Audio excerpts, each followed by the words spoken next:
What's up, guys? The title is not clickbait. In today's video, we're going to be discussing how the birth of Jesus Christ affects the legacy of Joshua Van, the current flyweight champion. But without further ado, let's get right into the video. Starting off where they were born, Jesus was born somewhere near Bethlehem. Right here in this picture, you can see the arrows pointing around to where he went.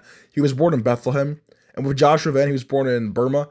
And this already shows how Jesus affected Joshua Van in such different and crazy ways. Like Bethlehem is such a similar name to Burma. It shows how Joshua Van's his country, it actually took inspiration from Bethlehem, and like how Burma is like because they both start with B, so they have to be based off the same country, right?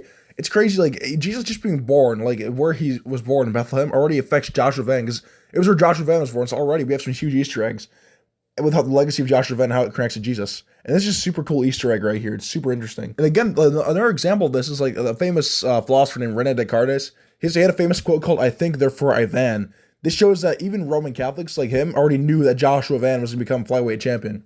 It shows like when Jesus wants you to see stuff, like he lets prophets see stuff. It shows that like even these Roman Catholic philosophers like Rene Descartes, they already saw Joshua Van getting the flyweight belt. It's crazy because Joshua Van was such a big figure in history. Even like philosophers and Catholics and priests were like, wow, this Joshua Van guy, he's going to get the belt. He's going to do some great things. Like this is just crazy right here. Another connection is when in the Bible there's this prophet named Jonah. Jonah and Joshua are basically the same thing, like because they're both start with the letter J, so they're the same thing. Like this could have been Joshua Van's great grandfather. It already shows that people back then were naming themselves like Jonah. Jonah's name, he probably got his name because he probably knew Joshua Van was gonna be a champ.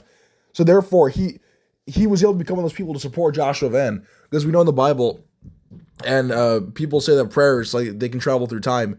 So this really shows that Joshua Van, with even people in the past who even know who's going to become champ, already praying for him. Like they named themselves after Joshua Van because they were like, we need to see this guy win the belt. One final point is in the sense God sees time all at once. The time is different perception for him. When he was being born in the nativity, for all we know, Joshua Van could have been right there. Like you think about it, like God sees all time at once. Like literally, he was getting born and he knew about Joshua Van. Like Joshua Van could have been right there sitting here with his belt. And we don't know because it was 2,000 years ago. But regardless, I want to sum up the video with one final statement. The birth of Jesus Christ affects Joshua Van's legacy in a very important way. You know, without Jesus being born, Joshua Van would have never won the belt, which affects Pantoja's legacy as well. But yeah, in terms of my final points, Joshua Van's legacy is positively impacted by the birth of Jesus. And yeah, that's going to be it. Subscribe if you want to hear more videos like this. And yeah, thank you guys.